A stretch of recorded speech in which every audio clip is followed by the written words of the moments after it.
Hello guys, this is Lal from Open Source Channel. Welcome to a new episode on how to, and today we're going to show you how to install Pingvin. File sharing made easy. I'm going to use Portainer. I'm going to install it on Docker. All the information in the description below. Before we start, don't forget to like and share, subscribe if you haven't done it yet, and click on the bell icon so you get notified. Again guys, you can find all the information in the description below. We are on GitHub.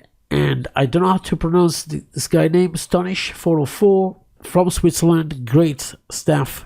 And I'm going to show you how to actually install it. Again, there are a few things you can do.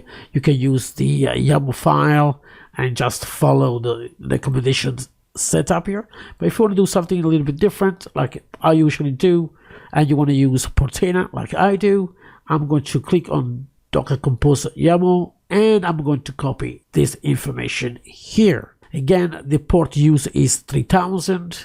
As you can see here, nothing is using 3000. So again, that's good. I'm going to go stacks, add the stacks.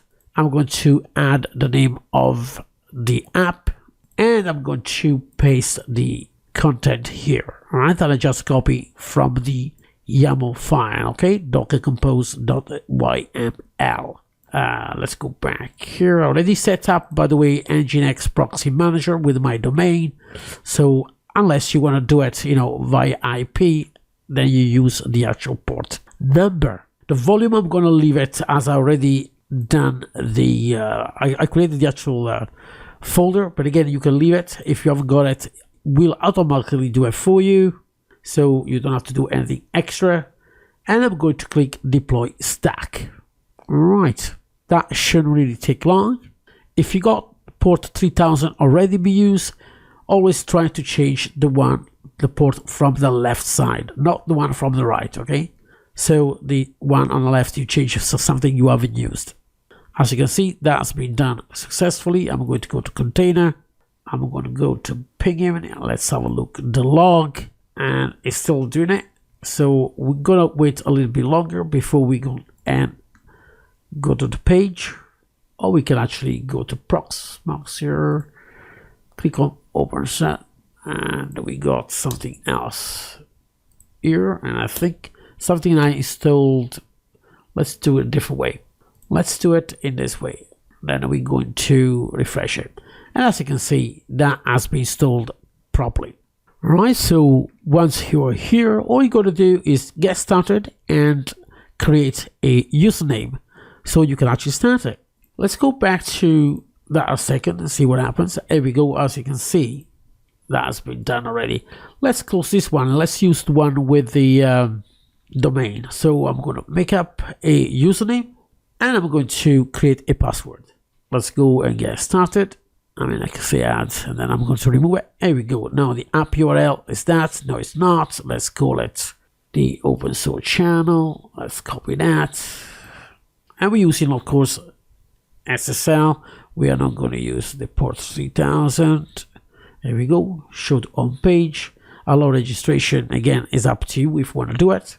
Allow unauthenticated shares. You can do that, or you remove it. It's not advisable, so don't do it. Again, it's up to you. The maximum size share, you can change that to whatever amount you want. Enable email recipient. You can do that. And that is the actual message. Once you're happy, again, SMTP, you can actually attach your server here, but I'm not going to do that. I'm going to just press save. And here you go. Something simple and easy already done. Ready to share your files. Just by clicking here, we can actually create, I'm going to select two files. I can generate the link, expiry date, let's say 5 days. Or you can do never expires, up to you. Description, a security note, if you need a password for that. And we're going to say share. And that is the actual share. I'm going to copy, Control-Shift-N, Control-V. And as you can see, the files has been shared, and I can actually download them. I can sign up, I can sign in, go back to home, get started, source code. And as you can see, guys, it's so simple to use and get started. Alright, so as you can see, guys, it was so easy and simple to do it. Again, all the information in the description below. Don't forget to like and share, subscribe, and click on the bell icon. And I'll see you next time.